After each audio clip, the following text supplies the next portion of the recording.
What I'm talking about today is a 2-acre garden that we have in Maryland. 50 years ago it was a farm, and we have lived there 42 years. We've planted over 300 trees, and we have a variety of mostly pollinator native plants. The first time I came to Rockport I was 7. And my parents driving us down the street on Broadway, we enjoyed those wonderful hanging baskets of lantana that were violet that you saw. Everyone seemed to have them, and the gardens were so beautiful. And I knew this was a really special place, and one day I would live here. So what I'd like to do, first of all, is I'd like to show you a 2-minute video of my garden. I've taken the short videos. Our son Brinton in LA edited the video, and Harry composed the music for the video. And he also designed my book, Paint Like a Butterfly. And our son Andrew is the color specialist for National Geographic, so it was a family project. So just one moment. Oops, sorry.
Paint Like a Butterfly is a painted memoir of my garden.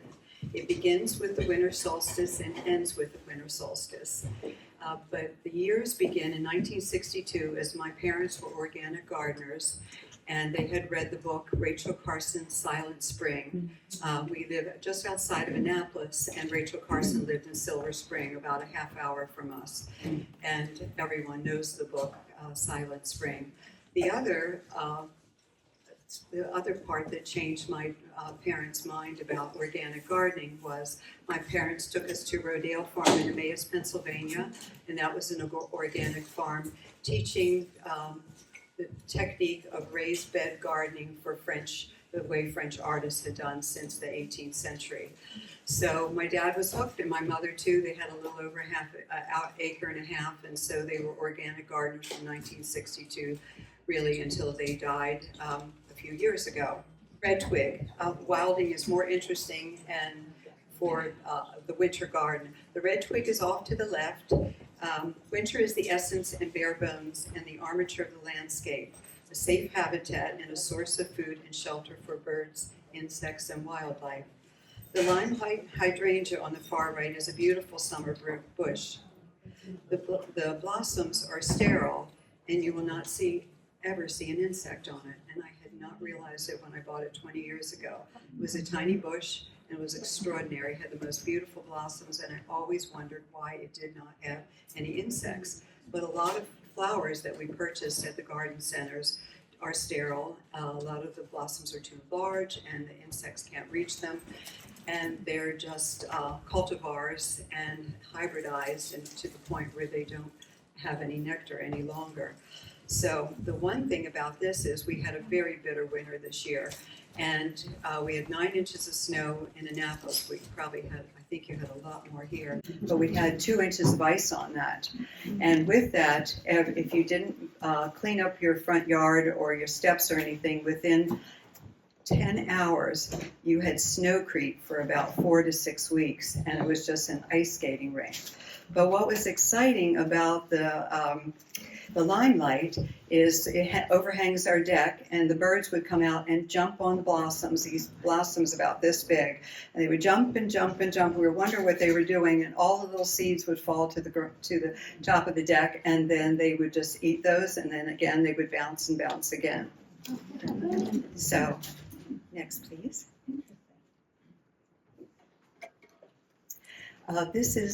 We have 2 acres. We have planted 250 white pines 42 years ago, and they were this tall. When I went to pick them up, I asked the fella how big a car I needed, and he said, what do you have? I said, I have a Fairmont station wagon. He said, that'll be big enough. So our little young sons came. They were in elementary school, and we drove over to this small white house. The extension service were offering 250 trees for $19, and for a young family, that was a buy. So we got there, and the kids are wondering, how are we going to take all these home?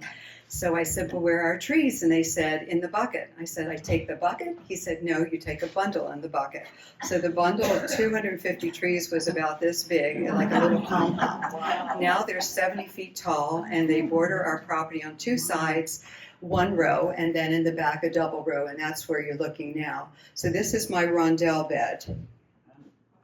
So my winter garden is reserved for wildlife and overwintering insects and bees, finding refuge in the woody stems and thick leaf coverage.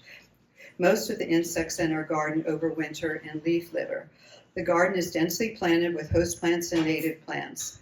Birds find an ample food source, foraging seeds and pods, creating nests to overwinter. It's best not to disturb the winter garden and clean up. We are eliminating insects and wildlife wonderful habitat by raking and cleaning up. So we leave everything, and we found that this year we actually got too busy to clean up. Things came up, and actually it worked out, and some of the plants were even richer for it. Next. Bird's Nest is a watercolor and gouache that I did for the book, and this is from my book.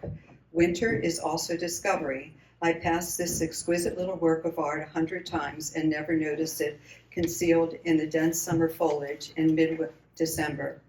I found this beautifully designed combined medium assemblage in a very large hydrangea bush, snuggled in a forked branch and the nest suspended below. How extraordinary for this tiny unknown bird to weave a conformed circle in fine threads of dry grass supported on the outside by intertwining bits of paper, dried leaves, rose petals, and leaf skeletons. Miraculous to imagine a tiny beak gathering, spinning, and creating this perfect structure to house her eggs, small chicks, and the nesting parents. So next, please. Thank you, Eileen. This is the winter rondelle I showed you. That's the bed in the back and has the sign, Pollinator Pathways. We have a little garden here in Rockport at 8 High Street in the front, and I only plant for pollinators, and we do have a lot for the milkweed. For the monarch as well. Spring rondelle garden in late May with the mountain mint, saldega, and aster are coming up from my autumn garden. They've consumed most of the bed from mid-August until frost. The clustered mountain mint seeds I scattered several years ago produced amazing plants that attract a variety of pollinators, including honeybees, bumblebees, mason bees, sweat bees, and specialized predatory wasps, as well as numerous butterflies. They grow vigorously in sunshine and can be broken up in clumps in the spring to share with other garden beds or neighbors. I was taking a spring seed workshop, and the scientist mentioned this plant was a pollinator powerhouse, or bee opium. She said it's the bees, and it was amazing. I've tried to take images of it when you see a large mass of, say, 8 or 10 feet, and everything's buzzing so fast you can't do it, but there's about 40 species of different insects over these plants. So it is one of my favorites. It does consume an area of your garden, but it is quite remarkable for the insects. So next, thank you.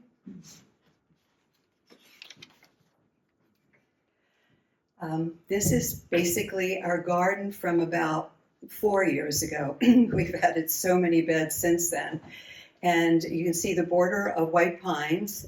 We are southeast facing, so it's really sunny. The sun goes right down. But now that the trees are 70 feet tall, we have to kind of change and move beds around. But all the pink and golden areas and amber areas that you see, they are pollinator plants and trees and bushes that we've planted.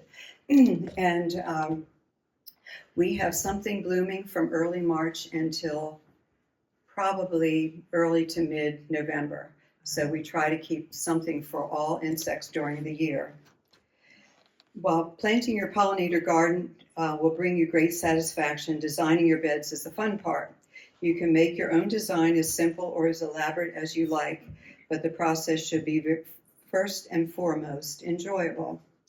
Study the light as it passes across your yard at different times of the day to determine the best sunny and shady locations for your pollinator gardens. Remove grasses and invasive plants and turn the soil well. Excuse me.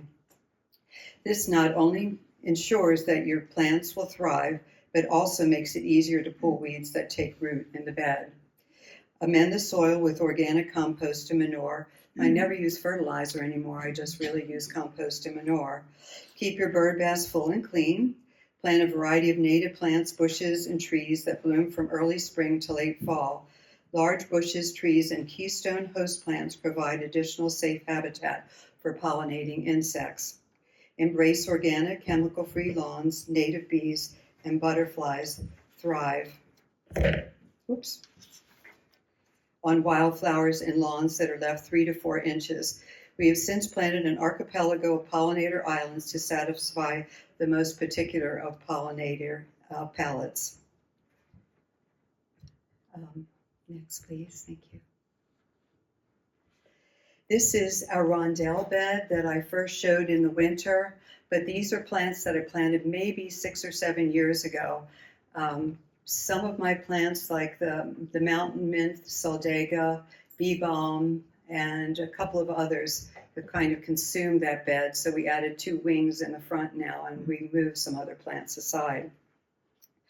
The rondelle bed in August is close planting to protect the pupating insects. And monarch butterflies, bees, and numerous butterflies nectar on all of these plants. The one thing, well, I'll tell that story in just a moment. So next image, please. On the left is a female monarch butterfly. She doesn't have the little dark spots at the lower portion of her wings, and she is nectaring on Caryopteris. It is not a native plant, but it is an amazing nectar plant for and late in the season for the late blossoms and for the late monarchs and other butterflies migrating. On the right is the rondelle bed I showed you before in winter and then again in March. And this is a portion of it it's much more dramatic as in detail, but that's a portion of it in late August. So next please, thank you. So on the left, because we have a large property, I look for plants that will grow really large and accommodate many more pollinators. And so on the left is an arborescent hydrangea, which is for Maryland, that is the only native hydrangea that we have. And it might be covered with 200 butterflies because the deer ate it the first year. Harry gave it to me as a gift, and I love the plant, so I cut it all the way to the ground, and now it's 18 feet in diameter. So it is just buzzing. The whole thing is moving and buzzing. And on the right is tiger swallowtail, nectarine on Verbena bonariensis. Wild violets. Wild violets flourish in the grassy areas of our lawn. They are the only host plant for the fritillary butterfly, so each spring when their beautiful violet heads bow in the grass, we stake off a large area where they are most prolific and avoid mowing for a couple of months to ensure that the caterpillars that have overwintered in the soil below can safely feed and grow. When the adult fritillary emerges later in the summer, they have a smorgasbord of Joe Pye, wild bergamot, and coneflowers to nectar on. Wildflowers flourish in pesticide-free lawns, adding beauty and color to your yard and supporting an array of the most exquisite birds, bees, butterflies, and pollinating insects. So we only mow about every other week. And it is just astounding to see how many insects that you have just floating across the yard. And it's so much more beautiful than something that's just totally green. And it's safer and healthier, too. Thank you.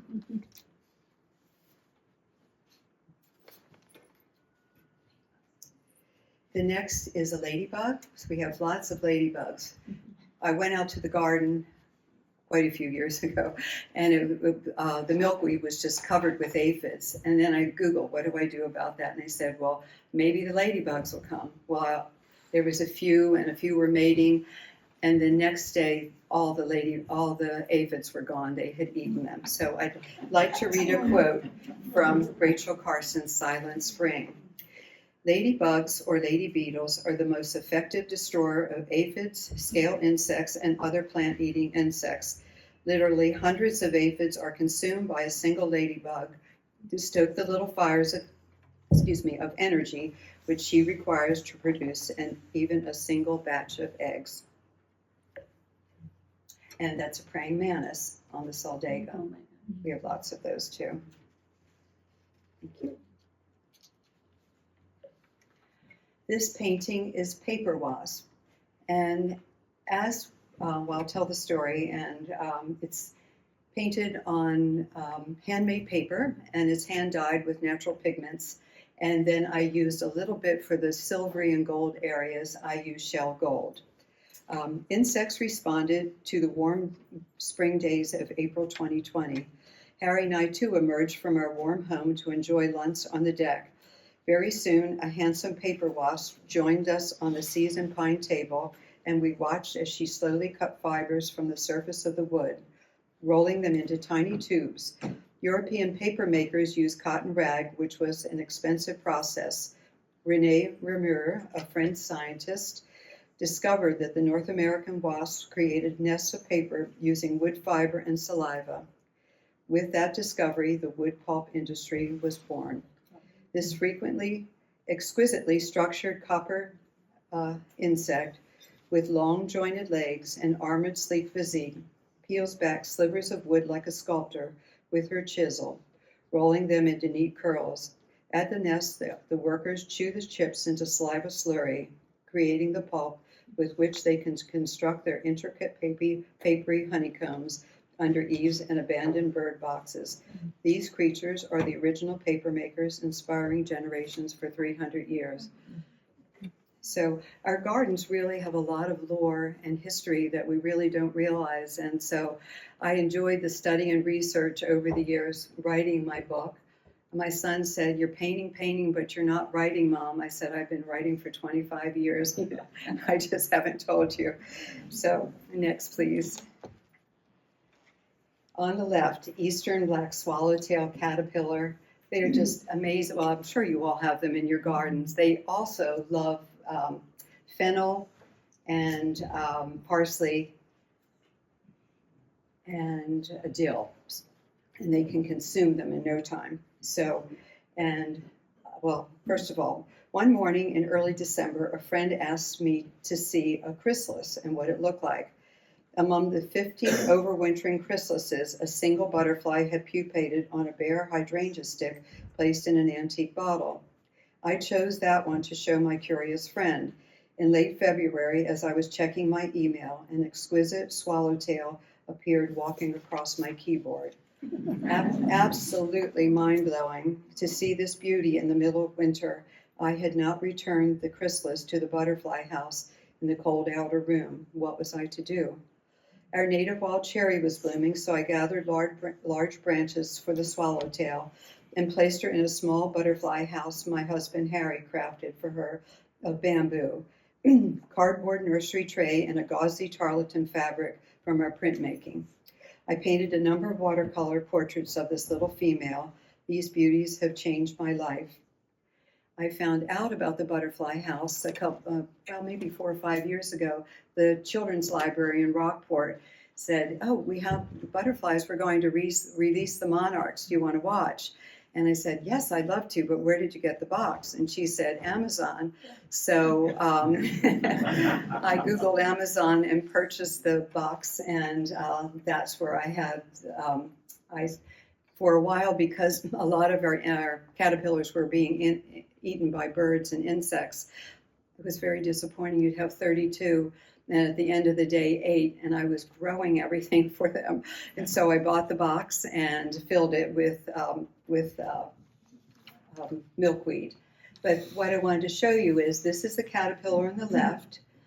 As they are going through pupate, when they pupate, this is the image where they sort of curl up, and there's a little lace thread that comes on the front and the back of the caterpillar. And then about 3 hours later, it looks like a little wooden stick on the bottom. So when my friend said, I've never seen a chrysalis, I hadn't thought about putting it in the cold house. So it had been 2 months that it was in a warm room. And then I'm typing, and this little butterfly is just walking across. And it's just unbelievable. So, thank you. Next. And this is the eastern black swallowtail nectaring on a cherry blossom. But they're just so amazing. Next, please. Joe Pye weed. Joe Pye weed is also something you see in my garden a lot. I had it in one area, but I move it everywhere because you'd see the butterflies coming, they go off, and then they come back to Joe Pye. So they just float all around to these different beds. This one has an interesting story. The Paca House garden, the Paca House in Annapolis. William Paca was one of the signers of the Declaration of Independence. And he has a beautiful 2-acre garden downtown, and the house has been maintained for several hundred years. And I purchased, I had heard about Joe Pye weed, so I purchased what was called Little Joes, and they were to grow 3 feet tall. But these grew 10 to 11 feet tall, and the flower heads are about 2 feet in diameter. But it is a huge draw for insects. Next. And that's me painting in my garden. You can see our pine trees in the back. There's a double border there and on either side.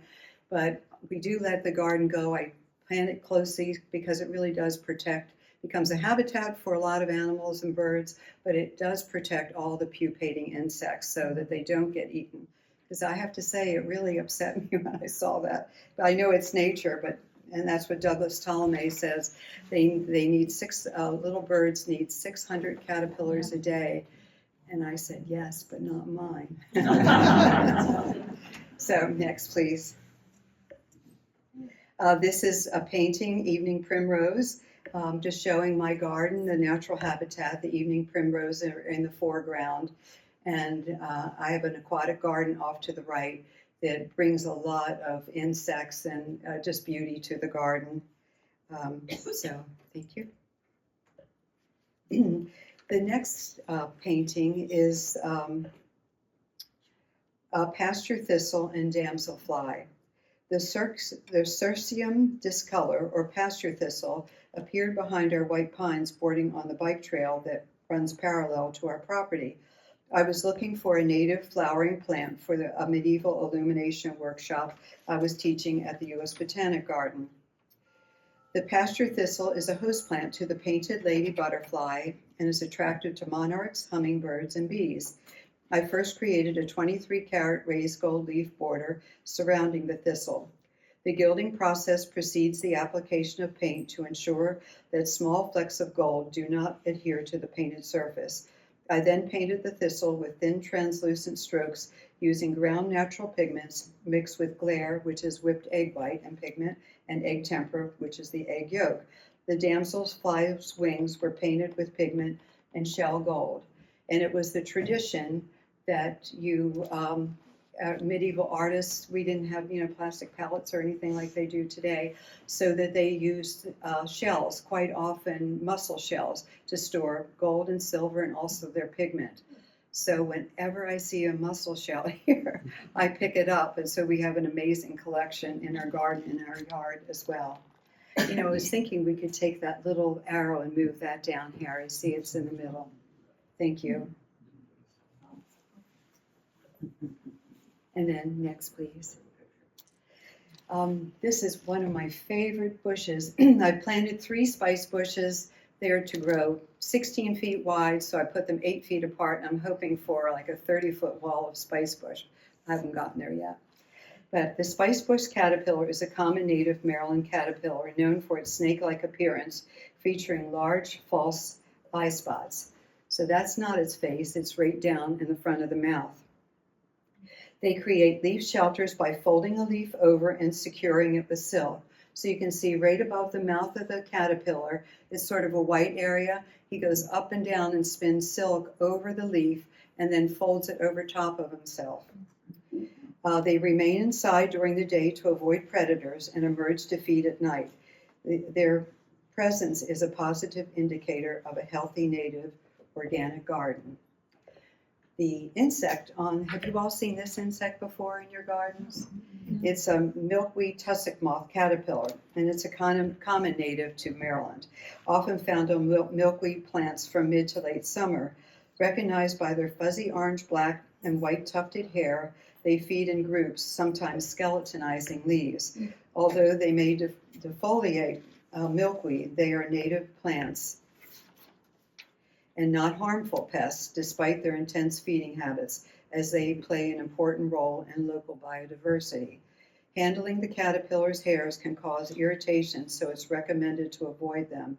And when Harry and I discovered them, there were like several hundred of them, and we thought, and they had almost eaten one of the plants down, but they were moving all along, just marching. It was really creepy. We didn't know what to do, so we read about that we were supposed to leave them, and the next day they were all gone.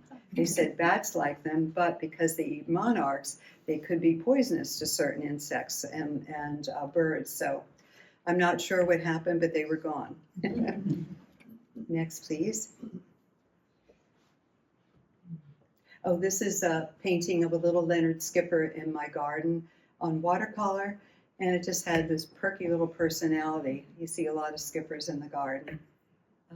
Next, Eileen, thank you. Luna moth. I have my painting of the Luna moth up front. This was just a wonder to have her in my garden. Just after dawn, one summer morning, I discovered a female Luna moth on her doorbell, apparently attracted to the light. She rested for quite a while before flying off. Her wings were translucent pale viridian green, vivid and luminous, with 2 large eye spots on each set of wings and long trailing tails on her hind wings. Her body was a feathery white. Luna moths are considered Saturnid silk moths. They have a short lifespan, just a week, to find a mate and reproduce. A week after I saw her, I found a plump golden Luna moth caterpillar climbing our red maple.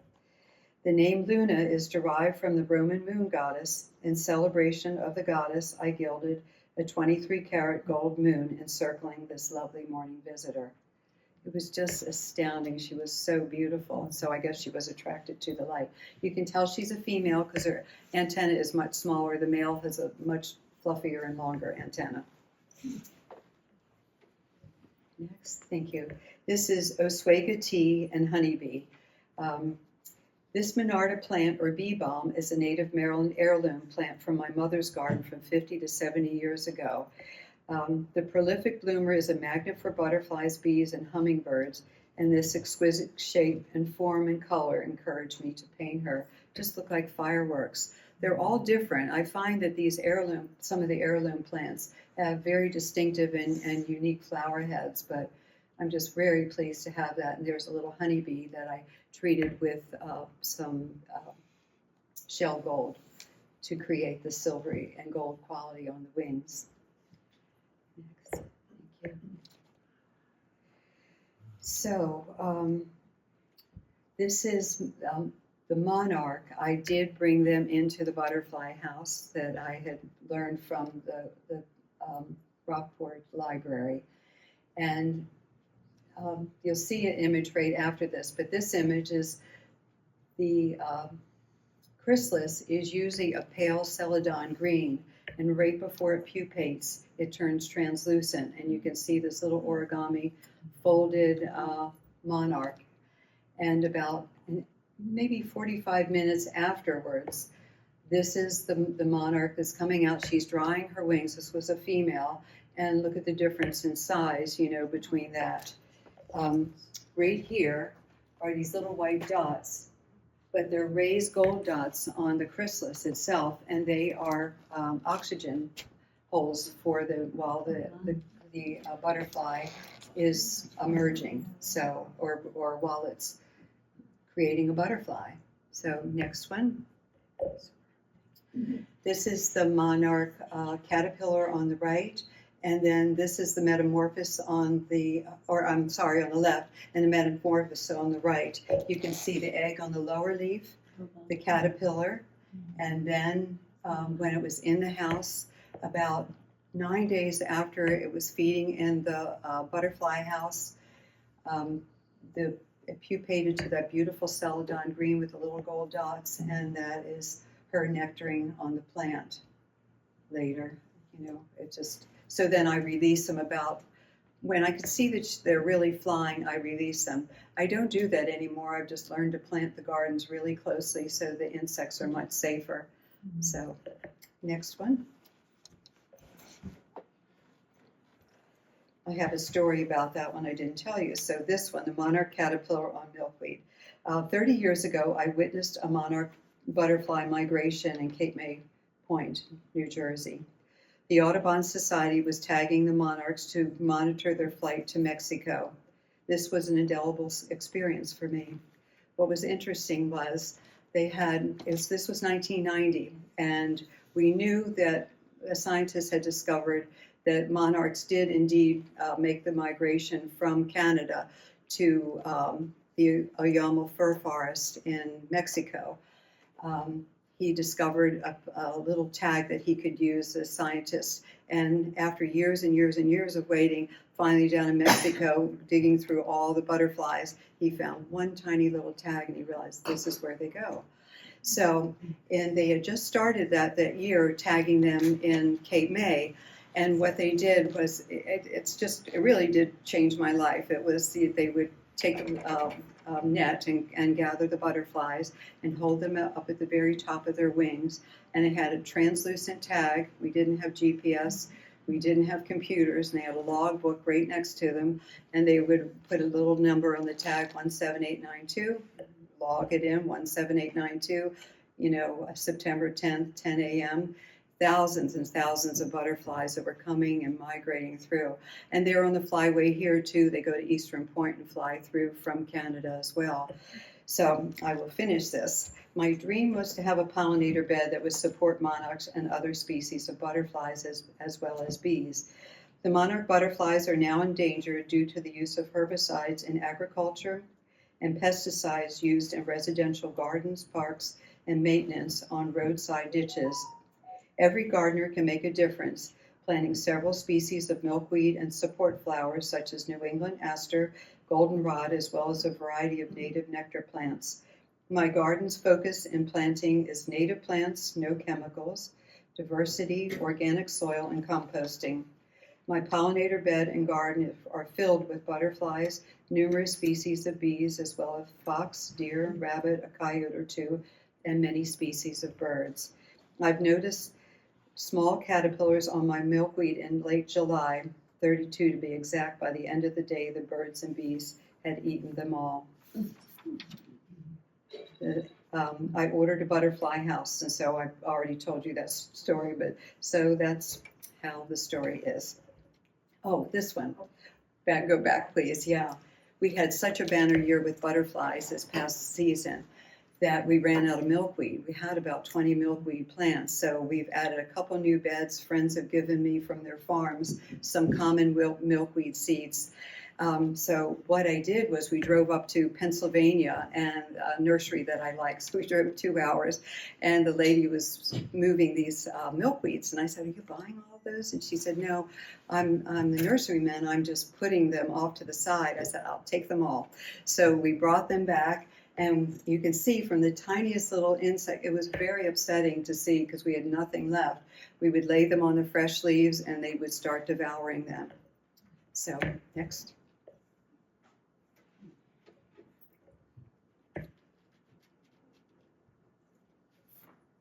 This painting, Carpenter Bee on Monarda.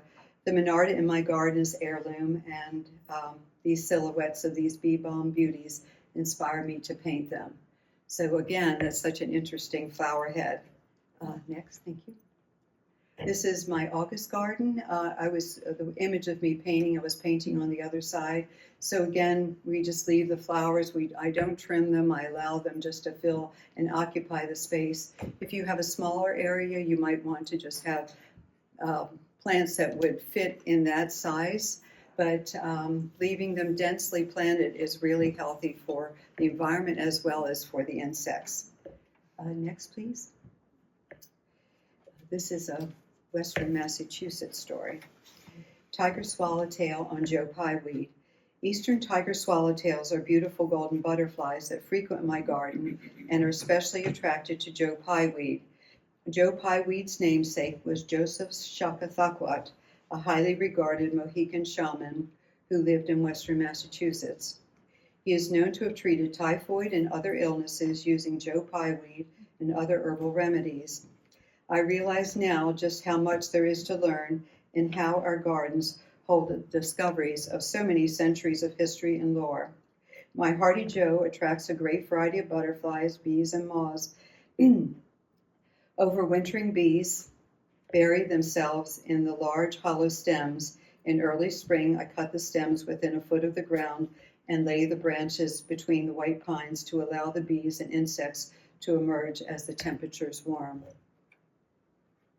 Next, please. Thank you. This is a detail of the rondelle bed. Just before, this is mountain mint, bee balm, and echinacea.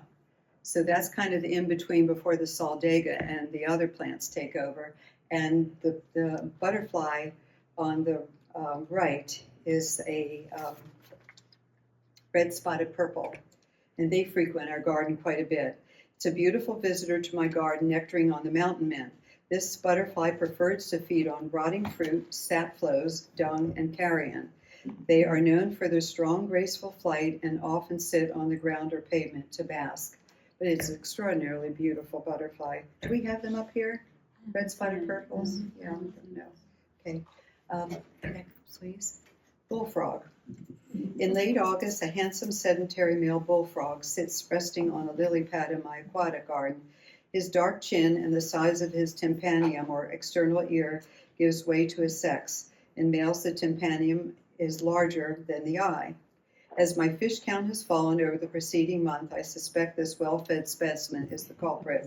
The days are growing cooler, and he will soon bury himself in the mud or nearby compost pile until spring arrives. In early April, he will reemerge and sing his croaking song. To once again attract mates, the goldfish will scatter, and the circle of life will begin. Moonflower glow. I love the moonflower, so I plant them every year. Opening the moonflower seed packet, I found that appeared to be a small pieces of quartz. I nicked the corner of the odd seed and soaked it overnight. Then, as I do each year, I waited for the tiny green sprout, which seemed to take longer than I remember. The wait is totally worth it. The vine grows quickly up a wrought iron pyramid, curling and turning tightly, around the support. The flower emerges as a long white tortilla spiral shell. At twilight, the moonflowers begin to quiver, and the shell unfolds to a beautiful articulated flower with 5 celadon green ridges and radiating from the center. The edges of the flower are softly rounded and resemble a silken parachute laid on the grass. The moonflowers are fragrant and draw moths and bats. I painted an oil painting of the moonflower as it overtook my cafe set and round garden bed. I lit lanterns to illuminate the blossoms in the fading light, while all around male crickets chipped in synchronous rising and falling cadence. The combined effect made for an enchanting evening. So next, swamp darner. This again is the swamp darner is in watercolor and gouache and iridescent paint, as well as silver and gold leaf, and it is on handmade paper. Our mosquito numbers are lower due to the activity of a myriad of spectacular dragonflies, swamp darners, and mosquito hawks. These acrobatic flyers with their dashing metallic colors and remarkable forms, bring life and beauty to our garden. Often perching on flowers and garden ornaments, they are a quiet gift to the garden activity. I painted the swamp darner on handmade paper with shell gold and watercolor. Thank you, Eileen. Autumn Rondelle. Autumn Rondelle captures the mood and palette of the fall landscape. There is much to discover each day in the garden, and most significant is the milkweed tussock moth with long brown and orange hairs that can cause an itchy rash, and the green and brown saddleback caterpillar, which is sort of mid-right, which has a venomous sting that can cause severe pain and spread to nearby lymph nodes. Diversity in your garden is important for a healthy ecosystem, but also it's good to know and identify the many species of pollinating creatures. So we're almost to the end. This is my autumn woodland garden in late October. My garden's a tumble of plants: cosmos, Mexican sunflower, tithonia, aster, soldaga are magnets for monarchs, hummingbirds, and swallowtails, and native bees, and highly valued for their late summer blooms. Then next, please. The painting is titled Snow Flurries, and I'm painting the painting on the right on plein air. This is a plein air on watercolor. Gardens are a tapestry of light that weave an environment filled with insects, butterflies, bees, birds, and wildlife. In my garden are enduring cycles of great value to me. Monarch butterflies stop there for continuing their many millennial migration. There are as well my family's history of organic and sustainable gardening, influenced by Rachel Carson and Rodale Farm, continues after 62 years.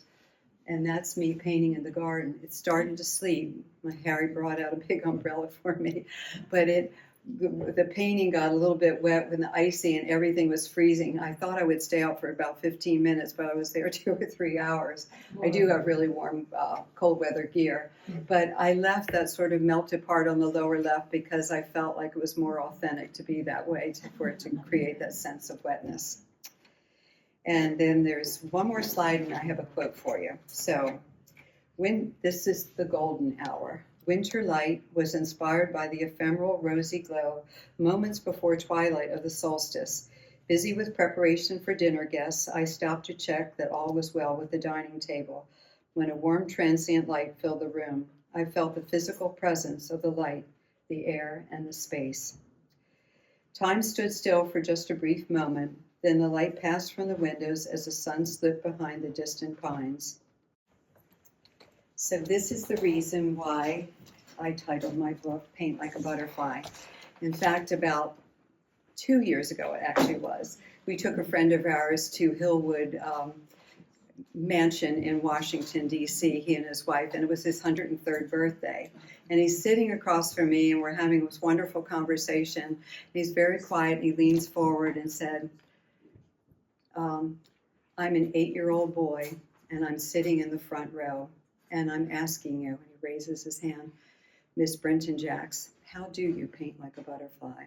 He will be 105 in July, next month on the 17th.